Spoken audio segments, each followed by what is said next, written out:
All right, it's not the big one, but it's a pretty big one. 49ers and George Kittle have agreed on a 4-year contract extension, locking Kittle up through the 2029 season.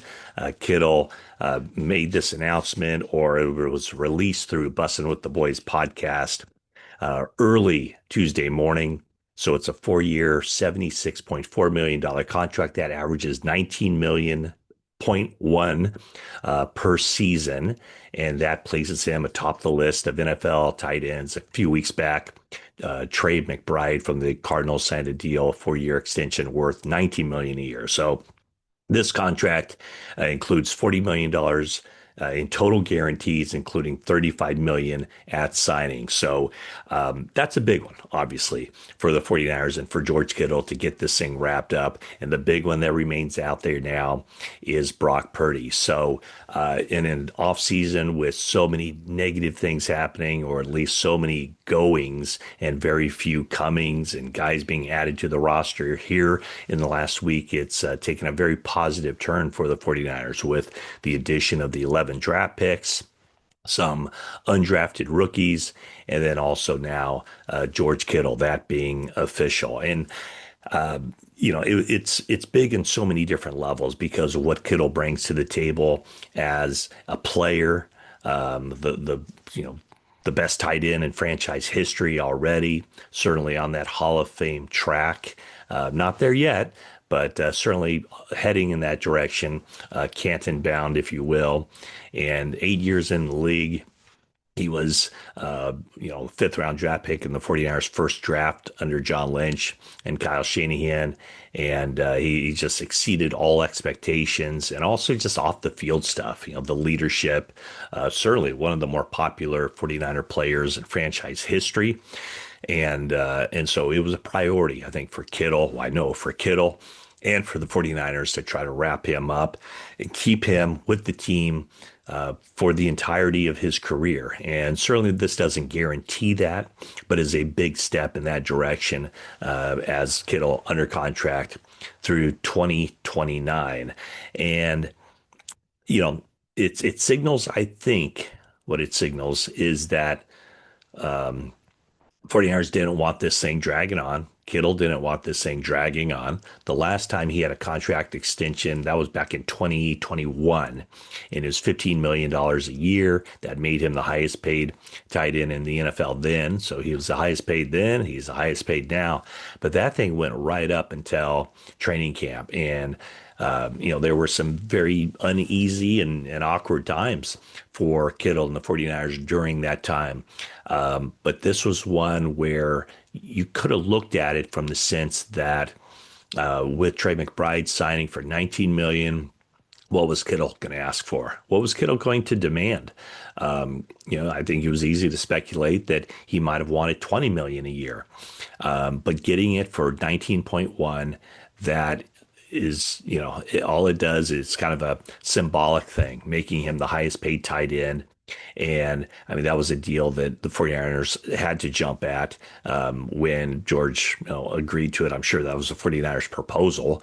And, Kittle's side could have grinded the 49ers. They could have tried to get up to 20 million, but the sides came together on a deal, working together on that deal. And now the focus turns to Brock Purdy, obviously. Purdy is, the big domino to fall in this offseason. And I think, like Kittle, it helps sets the tone. So Brock Purdy was at the 49ers offseason program last week. My understanding is he will continue to be at the 49ers offseason program throughout, but he still doesn't have that contract done. And, where that thing falls kind of remains to be seen. But I think in a lot of ways, George Kittle kind of set the path for this to happen, for the 49ers to be a little bit more proactive than they have been in the past when it comes to these big contract extensions with their own players. Rarely have they gotten one done on time, or I shouldn't say on time, but rarely have they gotten one done earlier than you would expect them to, or just in a timely fashion. Let's put it that way. Everything they've done, it seems like, with George Kittle, with Fred Warner, Deebo Samuel, Nick Bosa, uh, Brandon Ayuk. In the case of Trent Williams with his contract extension, or not his extension, but his new deal last year. I mean, it went up right until the 11th hour, either right before the start of training camp or during training camp. In the case of Nick Bosa, just before the start of the regular season. In the case of Brandon Ayuk, after the final preseason game and right before the start of the season as well. So this one kind of sets the tone now, for this offseason. 49ers had a draft over the weekend where they added a lot of defensive players. It was a very defensive centric draft with Michael Williams and Alfred Collins and Nick Martin and Upton Stout and CJ West.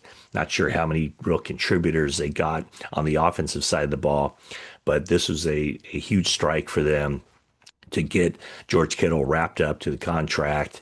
And I guess there was a time earlier in the offseason where I thought, well, the 49ers in this draft, they could take a tight end.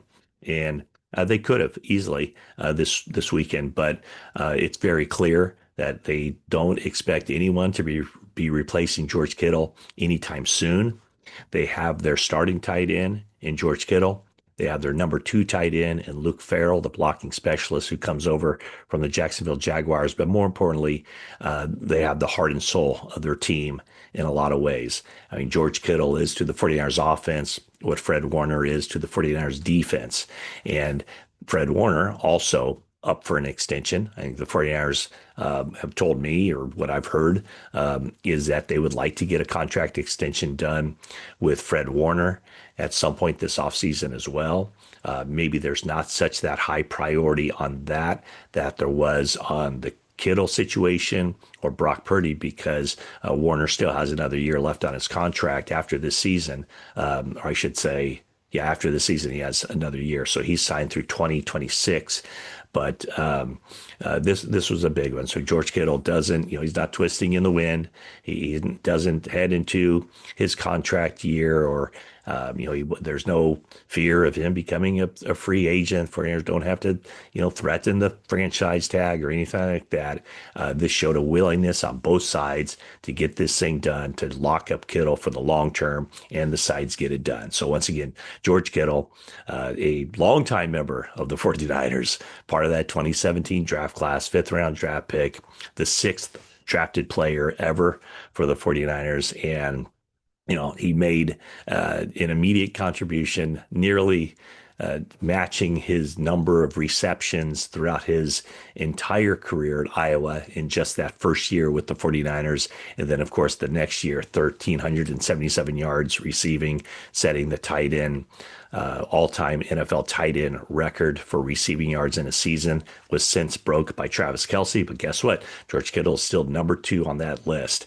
And 4 1,000-yard seasons, 6 Pro Bowls, 2 All-Pros. So George Kittle, going nowhere, remains a member of the 49ers. So that's my quick take on the news that developed Tuesday morning. George Kittle remains with the 49ers. And thanks for watching this video. Leave a comment. I'm sure you'll have a lot to say on this one. Leave a like. And that is it for now.